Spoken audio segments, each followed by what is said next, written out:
Muy bien, vamos a comenzar para aprovechar lo más que se pueda el tiempo.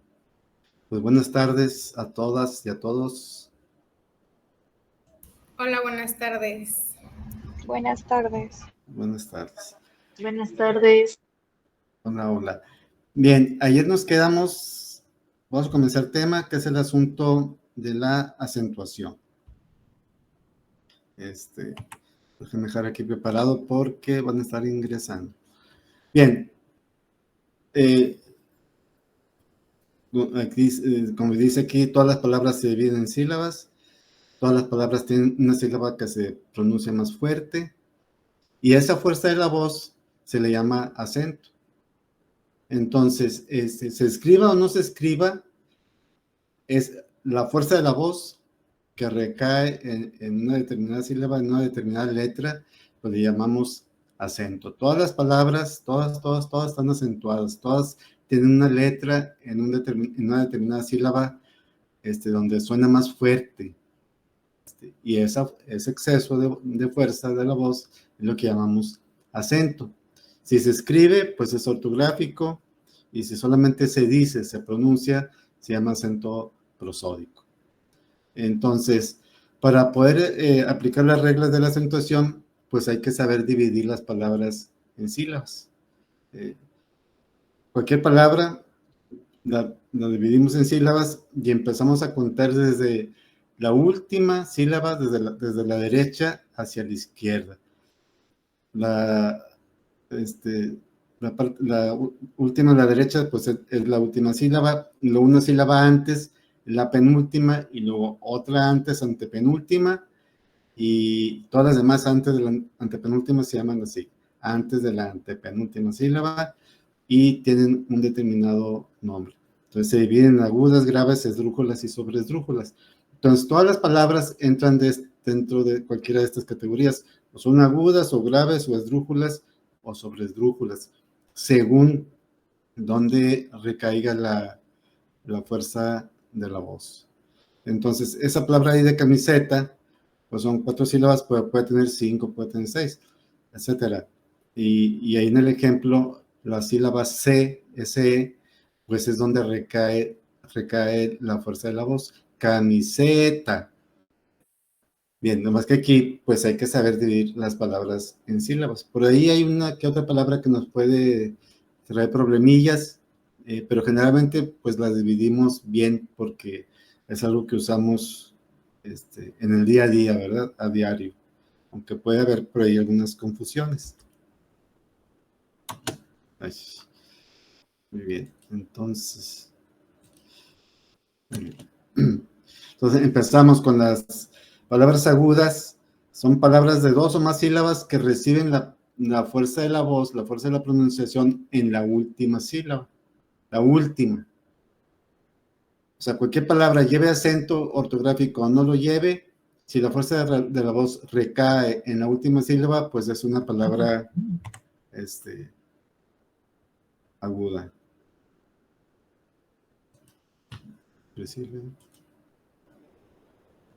Ok.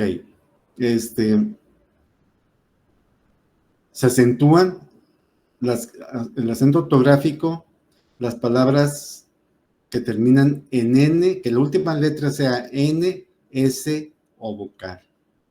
¿Sí?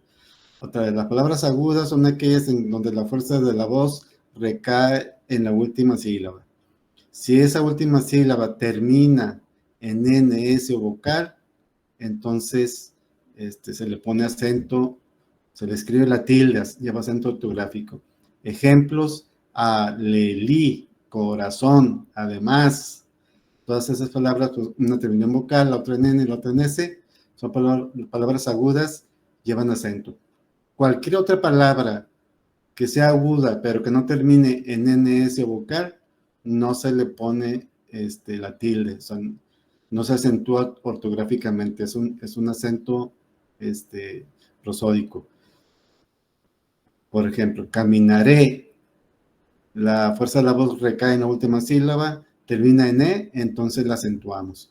En cambio, la palabra angelical también es una palabra aguda, pero terminó en cualquier otra letra, entonces no lleva el acento ortográfico. No deja de ser aguda, pero, pero no se le pone el acento ortográfico. Las graves, la fuerza de la voz recae en la penúltima sílaba. Y aquí la regla es lo contrario, es lo opuesto a las agudas. Todas las palabras graves que terminen en NS o vocal no van acentuadas.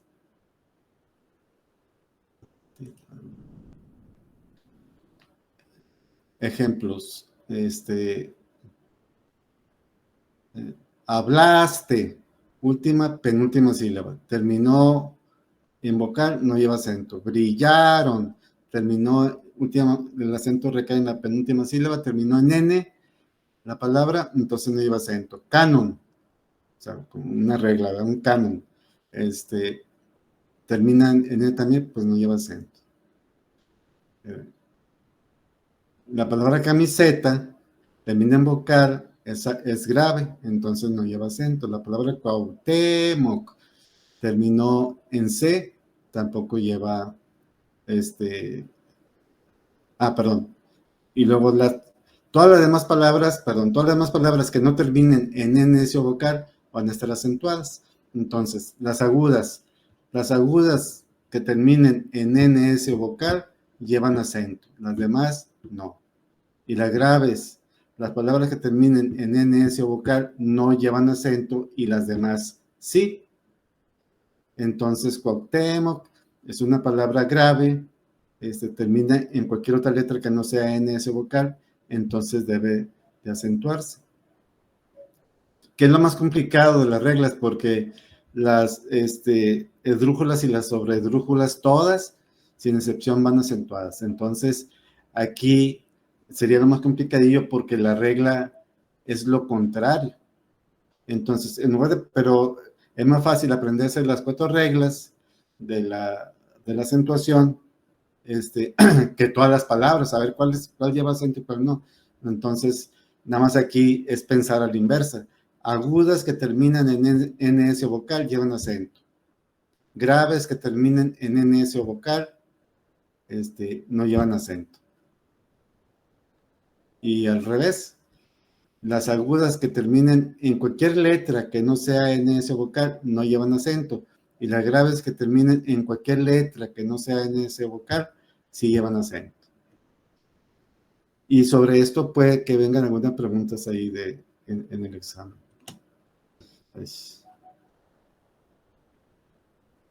Luego tenemos las esdrújulas, palabras de 3 o más sílabas que reciben la fuerza de pronunciación en la penúltima sílaba. Siempre se acentúan. Ejemplo, teléfono. Entonces, el no es la última, penúltima y le antepenúltima. Entonces, como aquí cayó la fuerza de la voz, lleva acento. Súbito. Va acentuada porque es esdrújula. Parálisis, México. Entonces esas son esdrújulas, van acentuadas. Y era lo que comentaba ayer, por ejemplo, de la palabra crítico. Fernando es un crítico de arte. Esa es su chamba. Crítico. Son 3 sílabas. La fuerza de la voz recae en la penúltima, antepenúltima sílaba, lleva acento. Crítico. Si esa palabra crítico no le pongo acento, si usted ve una palabra escrita, la palabra crítico sin acento, entonces, como la regla de la acentuación dice que si cae en la última sílaba y el acento y termina en no, pues es aguda. Entonces, esa como no está escrito con acento, entonces no es aguda. Y luego, las palabras graves que terminan en vocal no llevan acento, entonces tampoco es. Perdón, las palabras que terminan en NS o vocal no llevan acento, entonces critico, pues como está en la I, debe de ser una palabra grave, y porque si fuera esdrújula sería en antepenúltima sílaba. Crítico. Pero si digo critico, yo critico tal decisión, es una palabra grave. Y si digo, Juan criticó el comentario de fulanito, entonces criticó, es aguda. Esa misma palabra, son las mismas letras, pero puede ser aguda, grave o esdrújula. Y las sobreesdrújulas son a partir de la cuarta sílaba. Todas van acentuadas, como en este ejemplo, democráticamente, 1, 2, 3, 4, 5, en la quinta sílaba de derecha a izquierda. O sea, antes de la antepenúltima sílaba. Cantándotelo. También es esdrújula. Entonces, agudas y esdrújulas, pues no hay problema. El problema es aquí, en las graves y en las agudas.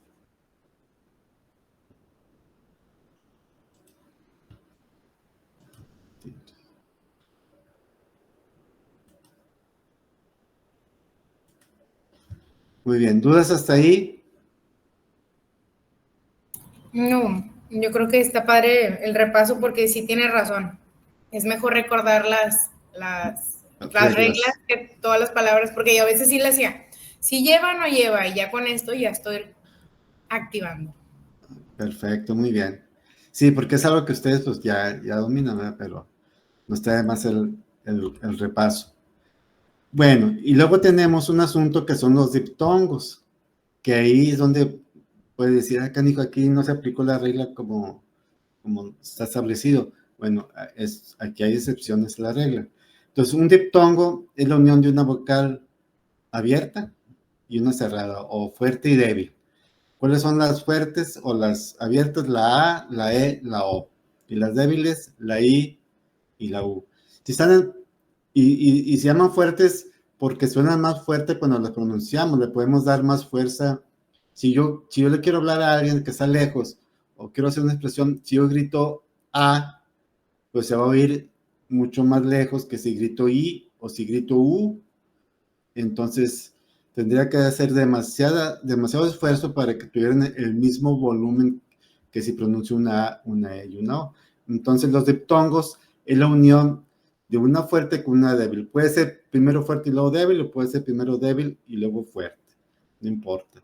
Ejemplo de diptongos. Aire. Entonces, una de las reglas nos dice que los diptongos, nunca deben de separarse, deben de estar siempre, irse siempre a la misma sílaba. No puede estar la A en una sílaba y la I en otra. Yo, por ejemplo, la palabra aire, si les preguntara a alguien, a ver, dime cuántas sílabas tienes, y me dices A, I, re, 3, está mal, porque el diptongo siempre va junto. Entonces, la palabra aire tiene 2 sílabas. Caigo, automóvil. Ahí también yo no puedo decir automóvil. Y pausa, tiene 2, oigo, boicot, estadounidense, Lourdes. Esta palabra, por ejemplo, la O, la U, pues siempre presenta un grado de dificultad cuando lo pronunciamos. Si alguien lo quiere hablar así, hacer énfasis y decir la palabra Lourdes, decimos Lourdes.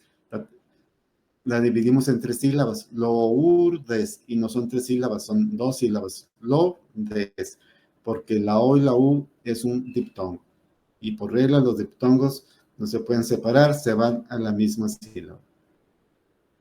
Diario, hacia, prisionero, canción, ciudad, viuda, cuidado, ruido. Por regla, 2 vocales fuertes. Esto es importante, por regla, 2 vocales fuertes, o sea, una A, una E, una O, que estén juntas, se van a sílabas diferentes, no se pueden ir a la misma sílaba, como la palabra aéreo. Esa palabra tiene 4 sílabas, porque la A y la E son vocales fuertes, no pueden estar juntas, se tienen que ir a sílabas diferentes. Y las otras vocales EO son vocales fuertes, no forman diptongo, entonces se tienen que ir a sílabas diferentes. A veces me decían, son 3 sílabas, aéreo, pero ahí es un problema de dicción, de cómo la pronunciamos, porque tendemos a volver la E en I, y una I con una O sí forma un diptongo, y sí se va de un solo lado. Entonces, es la tendencia aéreo, y no es aéreo, porque no es con I, es aéreo. Aunque nos cueste, aéreo. Esa es la pronunciación. Como caer, también son dos vocales fuertes, la A y la E se divide en dos sílabas, caer, porque la A es fuerte, la E es fuerte. ¿Está bien? Entonces, este dato es importante. Porque luego, si yo sé eso, entonces voy a poder dividir la palabra correctamente en sílabas y voy a saber, por las reglas que ya me aprendí de acentuación, si lleva acento ortográfico o si no lo lleva. Entonces es importante. Aquí.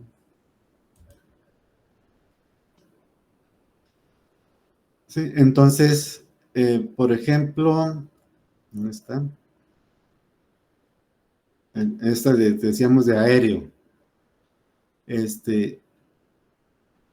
Estaba acentuada porque la palabra se dividió en varias sílabas. Entonces, 1, 2, 3, 4 sílabas.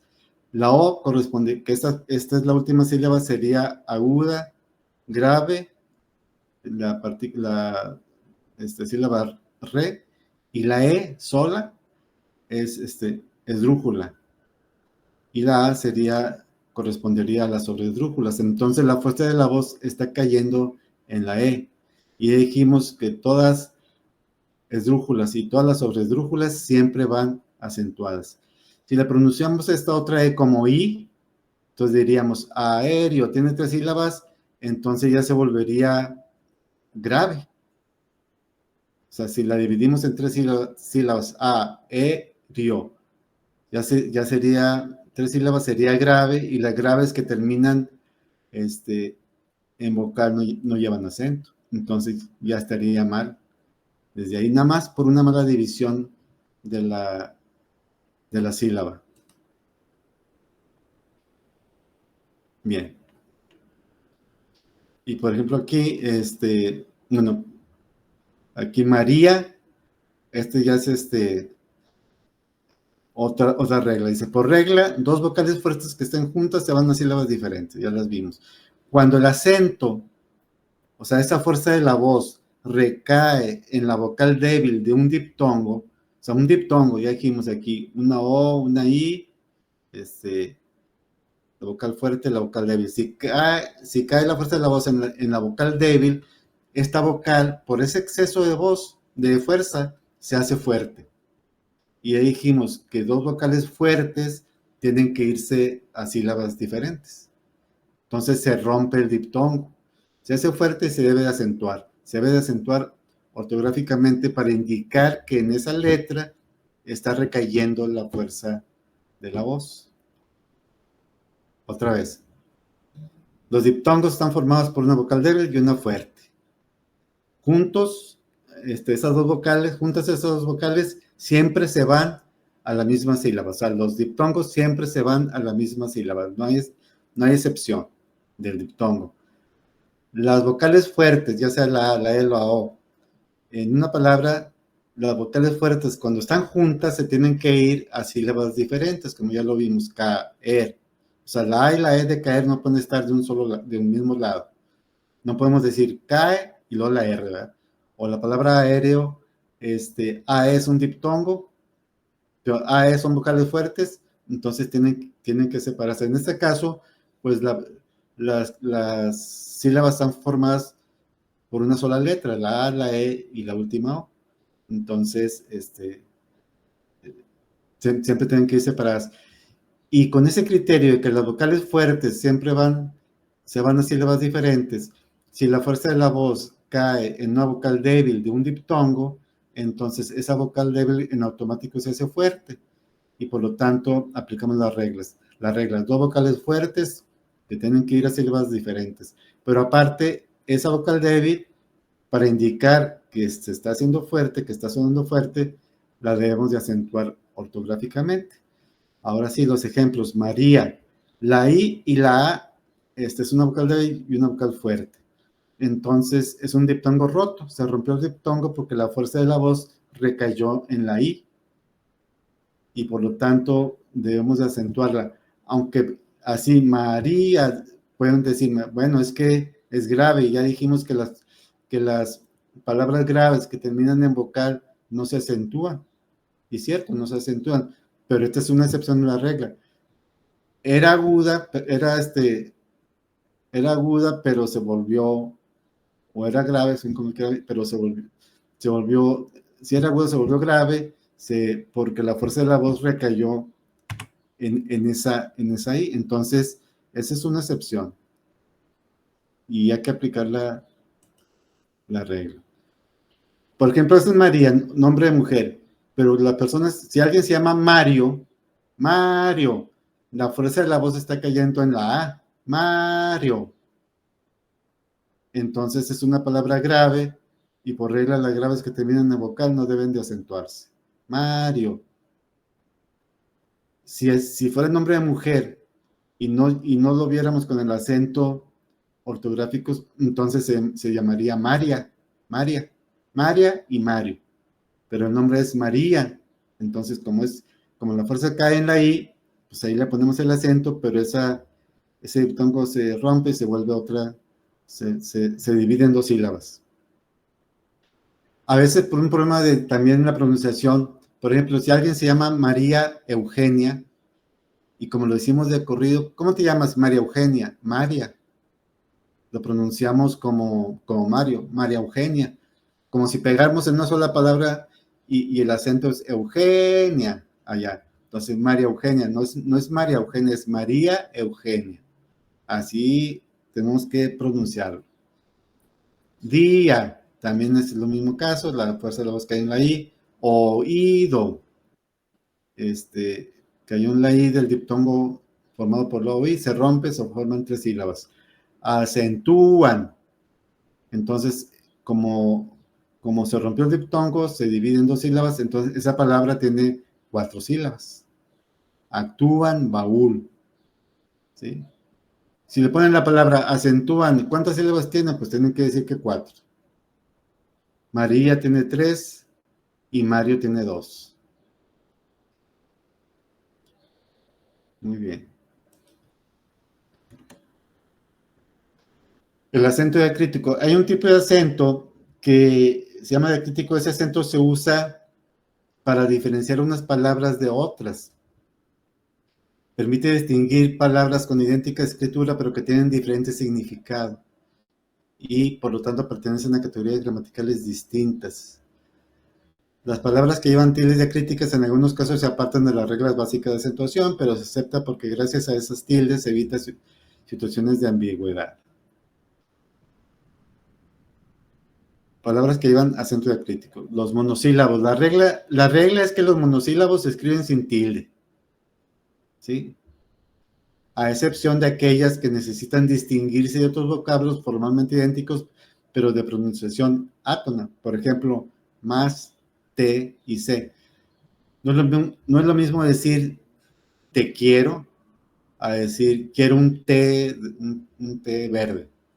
Entonces, la palabra te con acento, pues es un sustantivo. La palabra sé es del verbo ser o del verbo saber. Entonces debe ser acentuado. Igual que la palabra más. A veces lleva acento y a veces no. Sí conozco ese procedimiento, mas no sé por dónde empezar. Ese no lleva acento. Pero cuando implica cantidad, te quiero más que ayer. Entonces lleva acento. Pronombres. Los pronombres personales llevan tilde diacrítica para diferenciarse de los pronombres posesivos.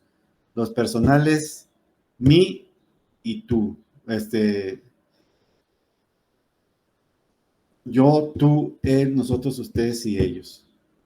Yo de mí, el pronombre personal, mi. Se diferencian de los posesivos, que es mi libro, tu libreta, implica posesión. Adverbios interrogativos o exclamativos llevan tilde diacrítica para diferenciarlos de la forma átona relativa. ¿Cuándo, dónde, cómo? Todos esos. Si son preguntas, pues ya saben que lleva acento. Sin tilde, te, pronombre, tu, adjetivo, o sea, tu libro, el, artículo, el libro, se, pronombre, más, conjunción, mi, adjetivo, sí, conjunción de preposición. Con tilde, que es el acento diacrítico, te, por ejemplo, tú, él, o sea, yo, tú, nosotros, ustedes y ellos, se, más, mi, sí, del verbo dar. Porque si no lleva el acento la palabra de, entonces es una preposición. Bolsa de papel. Espero que me dé el cambio exacto. Estos son las reglas de acentuación. ¿Dudas hasta ahí? No, profe. Ok. Bueno, seguimos. Más.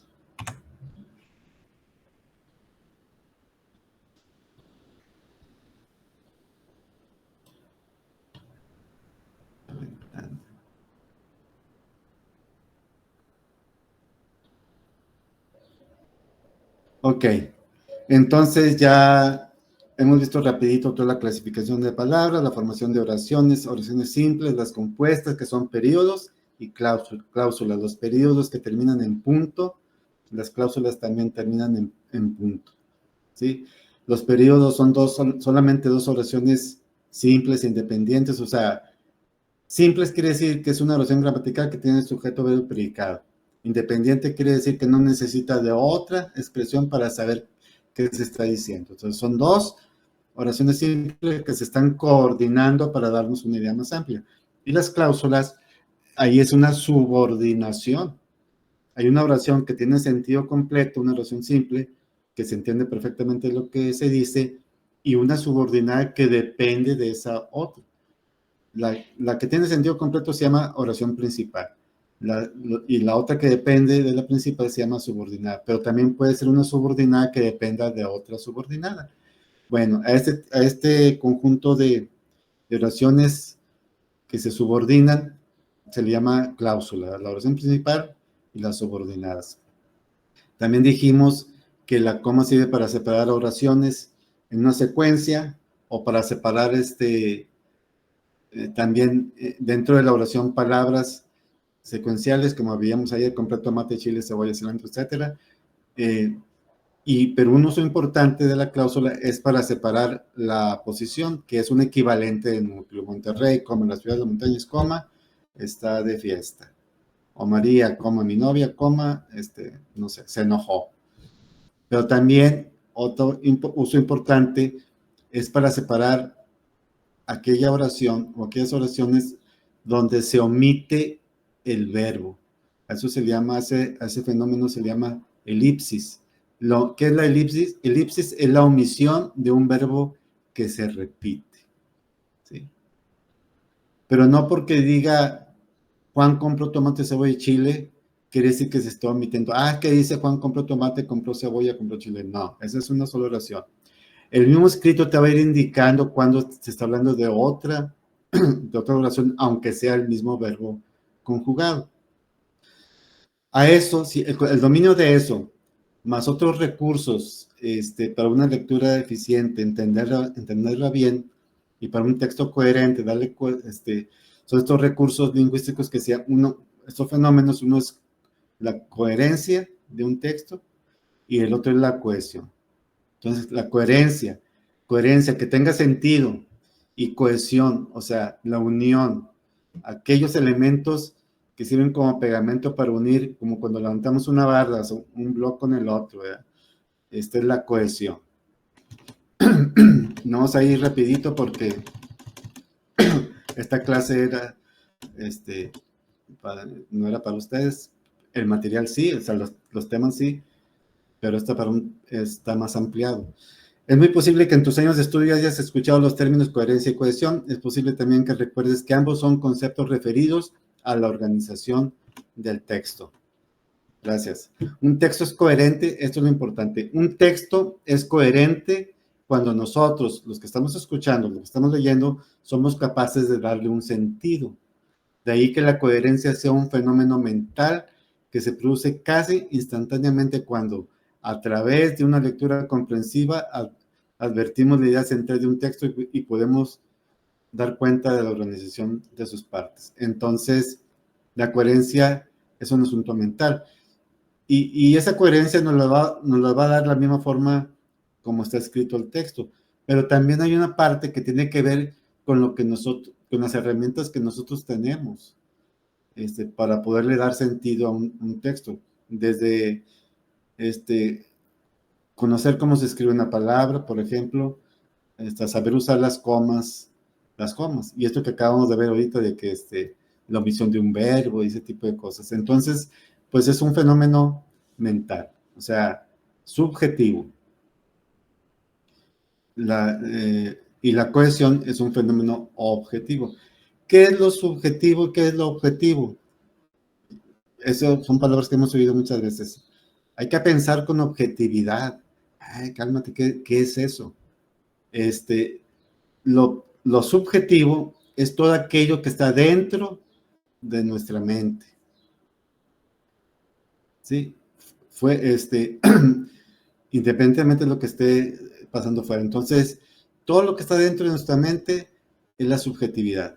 Y ahí están ideas, desde ideas, puntos de vista, también están las emociones, está todo el conocimiento que manejo, la información, las emociones, los deseos también. O sea, todo lo que forma parte de lo que algunos psicólogos llaman las inteligencias, las inteligencias, los tipos de inteligencia, la inteligencia conceptual, que son ideas, apreciaciones, puntos de vista, etcétera, etcétera, el conocimiento, información, datos que manejo, la inteligencia emocional, que es el conocimiento y manejo de las emociones, y la inteligencia volitiva, que es el conocimiento y manejo de nuestros deseos. ¿Cómo deseo, así de fondo, cómo deseo graduarme en esta licenciatura? Y es una inteligencia porque el conocer y saber manejar ese deseo te lleva a que tomes decisiones en la inteligencia conceptual para hacerlo adecuado para alcanzar ese objetivo. Y el día del examen de admisión, a lo mejor se van a poner medio nerviosos y nerviosas, y ahí van a estar en la parte de la inteligencia emocional. Por lo tanto, tienen que decirse, bueno, tengo que manejar esta emoción, ¿verdad? Y a lo mejor sienten escalofríos o sienten por el mismo nervio que están presentando, pero tienen que distinguir que eso que están sintiendo son sensaciones, ¿verdad?, que te provoca esa emoción. Como en los casos por ejemplo, es que se me apareció un fantasma y no, sí era cierto porque hasta me puso la piel chinita. Bueno, eso fue una sensación que no tiene nada que ver con lo que tus sentidos percibieron o se imaginaron. No porque se te ponga la parte de atrás de la cabellera, se te erice, quiere decir ni que te vas a morir, ni que hay algo malo afuera, ni nada. Es una sensación que la está provocando una emoción, por una situación determinada. Y los objetivos, todo lo que está dentro de nuestra conciencia, y lo objetivo es todo aquello que existe fuera e independientemente de mi conciencia. Todo lo que está fuera de mi conciencia, de mis pensamientos, emociones y deseos, es lo objetivo, la objetividad, ¿sí? Entonces, esos conceptos también son herramientas que hay que tenerlos ahí, hay que tenerlos a la mano. Por ejemplo, o sea, me guste o no me guste, lo sepa o no lo sepa, lo quiera o no lo quiera, hay algo que ahí existe. Por ejemplo, una mesa. La mesa ahí está, te gusta o no te gusta, ahí está la mesa. Lo sepas o no lo sepas, a lo mejor está en un cuarto que tú ni conoces, y ahí está. Entonces todo eso pertenece al área de la objetividad. Y pensar con objetividad, entonces, es pensar las cosas como son, no como me gustaría que fueran. Y a veces queremos pensar las cosas como son porque en mi inteligencia conceptual está dominando a lo mejor mi sistema de creencias, porque mi otro sistema de conocimiento en un tema determinado a lo mejor no es tan amplio y domina el sistema de creencias. Y creemos que soy objetivo, pero en realidad a lo mejor estoy siendo subjetivo porque estoy, sin darme cuenta, moviéndome por las creencias o por las motivaciones o porque son fantasías. Entonces, y cierta medida tiene que ver con la comprensión de los textos. La cohesión, en cambio, es un fenómeno lingüístico, se le define como la red de relaciones explícitas entre oraciones. O sea, una oración con otra se relaciona y se van relacionando todas, pero hay elementos que los hacen que se relacionen, o sea, que se cree esa trama entre todas esas unidades, esas ideas que son las oraciones y poder tener es un hilo conductor que nos hace precisamente darle seguimiento a las ideas que se están expresando y por lo tanto tener coherencia. Es decir, la presencia textual de elementos lingüísticos formales como son los conectores, la correferencia y la pronominalización que encadenan oración con oración. Y esos tres son los que vamos a ver. Los conectores. Los conectores son nexos gramaticales que indican relaciones semánticas, o sea, relaciones de sentido entre oraciones. Estos son conectores, aquí están.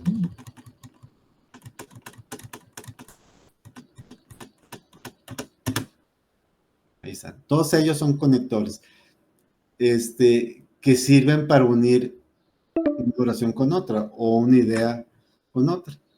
Entonces, pues hay que saberlos distinguir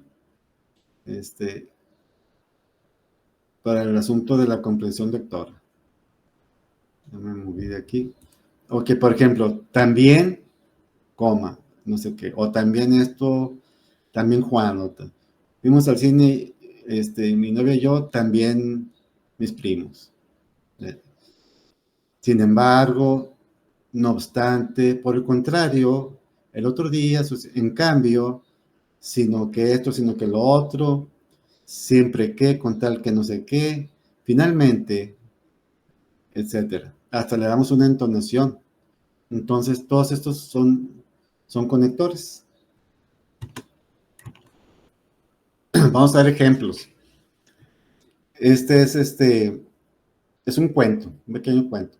Se llama Un paciente en disminución. El señor K había sido tan asiduo, tan dócil, prolongado paciente del doctor terapéutica era un pie.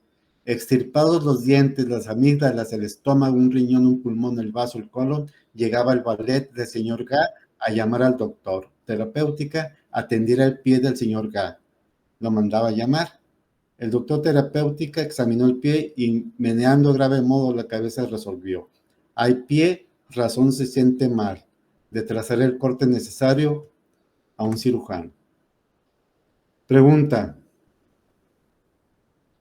¿Se entiende eso cabalmente? No. No. No, ¿verdad? Así como que dices, bueno, ¿qué estilo se aventó este señor? Es que le faltan esos conectores. Aquí están los conectores. El señor K había sido tan asiduo, tan dócil y prolongado paciente del doctor terapéutica que ahora ya era solo un pie. Extirpados sucesivamente los dientes, las amígdalas, el estómago, un riñón, un pulmón, el vaso, el colon, ahora llegaba el ballet del señor K a llamar al doctor terapéutica para que atendiera el pie del señor K, que lo mandaba a llamar. El doctor terapéutica examinó detenidamente el pie y meneando con grave modo, la cabeza resolvió. Hay demasiado pie, con razón se siente mal, de trazar el corte necesario a un cirujano. Es un cuento de humor negro. Pero a veces no porque lleve los conectores y todo, no necesariamente va a tener coherencia un texto. Por ejemplo, aquí, no podré ir a tu presentación porque caminaba hasta la noche y para que me permitas hacerlo, tomar un vaso eterno y leche. ¿De cuál fuma esta persona? ¿verdad? Esto no tiene coherencia, o sea, no se entiende. Y esto tiene que ver con el uso adecuado de la sintaxis. Y manejar la sintaxis, pues implica manejar la gramática y todo lo que implica. Entonces, si no tenemos esa habilidad y nos ponen en el examen una pregunta que diga, ordene los siguientes fragmentos hasta formar un texto coherente. Y tenemos que empezar a leerlos, número 1, y ver un fragmento, número 2, número 3, número 4. Entonces, ¿cuál es el orden correcto? Inciso A, 1, 2, 4 y 3, 1, 4, 3, 2, 1, y así. Entonces, para eso, tenemos que manejar todo eso. Si no, vamos a formar un texto como este, no exactamente como este, ¿verdad? Pero vamos a elegir mal la respuesta. Hay otro elemento que se llama correferencia, que es otro mecanismo de cohesión textual, y el conocimiento y manejo de su adecuado uso te ayudará a una mejor comprensión y producción de textos. Por correferencia, al mismo tiempo, mutuamente, se entiende la repetición de los personajes, de las ideas, los procesos y los lugares a lo largo de un texto, garantizando con ello la continuidad temática del mismo. Fíjense en este texto. Esto es una nota periodística ya vieja. Sonda japonesa sí se posó en el asteroide Itokawa. Ese sí debe llevar acento, ¿verdad? La sonda nipona Hayabusa aterrizó con éxito el pasado domingo durante unos instantes sobre el asteroide Itokawa, situado entre la Tierra y Marte, rectificó la Agencia de Exploración Espacial de Japón. Y hay un punto seguido. El domingo 20 de noviembre, los técnicos de la misión anunciaron el fracaso de la nave con la que habían perdido contacto y aseguraron que se había desviado de su trayectoria y vagaba por el espacio entre esos dos planetas. La nave, lanzada al espacio en 2003, tiene el objetivo de conseguir muestras directas de ese asteroide que se encuentra a 290 millones de kilómetros de nuestro planeta, a fin de conocer más detalles sobre el origen del sistema solar. Si todo sale según lo previsto por los astrónomos nipones, la sonda volverá a la Tierra en 2007 con las muestras obtenidas. Entonces, la correferencia, sonda japonesa, y aquí es la sonda nipona Hayabusa. Es lo mismo, más que en el encabezado, pues se refirieron a ella como sonda japonesa. La nave, la sonda. Se posó, aterrizó. El pasado domingo, el domingo 20 de noviembre. Tierra y Marte, esos dos planetas. Los técnicos de la misión, los astrónomos nipones. O sea, son equivalentes. Los astrónomos nipones es lo mismo que los técnicos de la misión. Nuestro planeta, Tierra. Bien. Brincamos eso. Fíjense cuando no se usan esos conectores. La sonda japonesa sí aterrizó con éxito el pasado domingo durante unos instantes sobre el asteroide Itokawa, situado entre la Tierra y Marte, rectificó la Agencia de Exploración Espacial de Japón. El pasado domingo los técnicos de la misión anunciaron el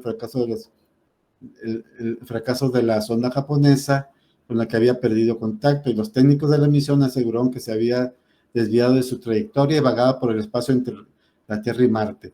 La sonda japonesa lanzada al espacio en 2023 tiene el objetivo de conseguir muestras directas del asteroide Itokawa, que se encuentra a 190 millones de kilómetros de la Tierra, a fin de conocer más detalles sobre el origen del sistema solar. Si todo sale según lo previsto por los técnicos de la misión japonesa, la sonda japonesa volverá a la Tierra en 2007 con las muestras obtenidas en la misión fracasada. ¿Qué pasó? Pues que aquí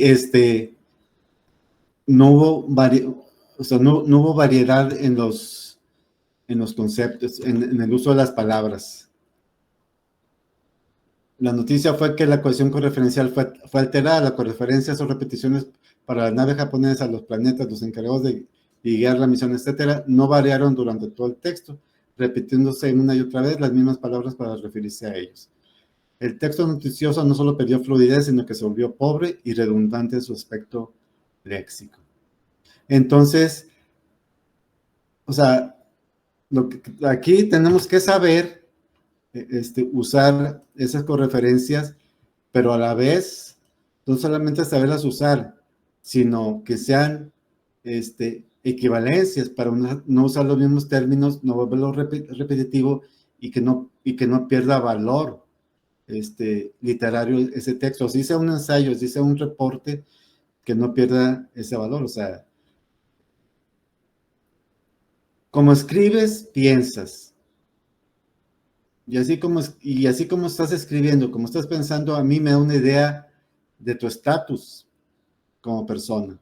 Entonces, un texto escrito, así sea un informe, si está mal escrito, habla mucho de nosotros. O sea, nos da mucha información de quién escribió ese texto. Igual, si está muy bien escrito, si es un ensayo, por ejemplo, también, si está bien escrito, también nos dice mucho de la persona. La pronominalización es el uso de pronombres. Fíjense, bueno, aquí el circuito del habla que ustedes ya conocen. Alguien emite un mensaje que es ese algo y alguien lo recibe, ¿verdad? El uso de los pronombres personales se determina a partir de la situación comunicativa y tienen la función de referir a los participantes de ella, emisor y receptor, y aquello de lo que se habla. Pronombres.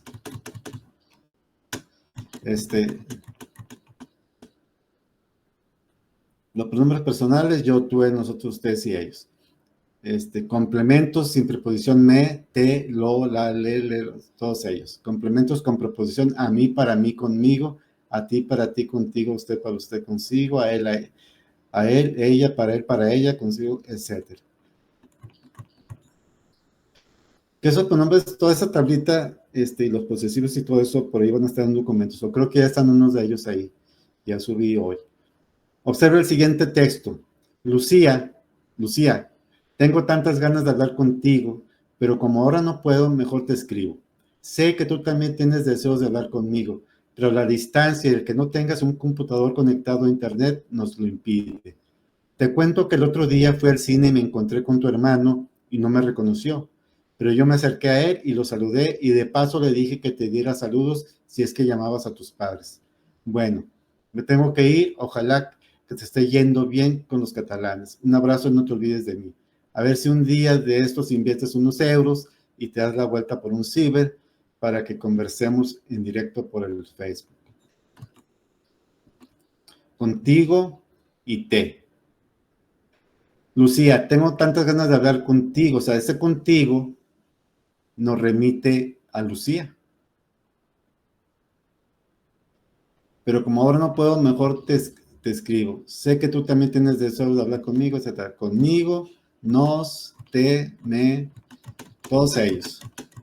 Todos esos pronombres, pues, hacen que todas las ideas, que todas las oraciones se vayan concatenando, se vayan encadenando para darle esa coherencia textual que queremos.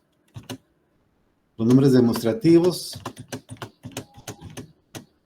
también hay que saberlos manejar. Los pronombres demostrativos, los que indican cercanía del que está hablando, es esta, esto. Y en plural, estos, estas. ¿Verdad?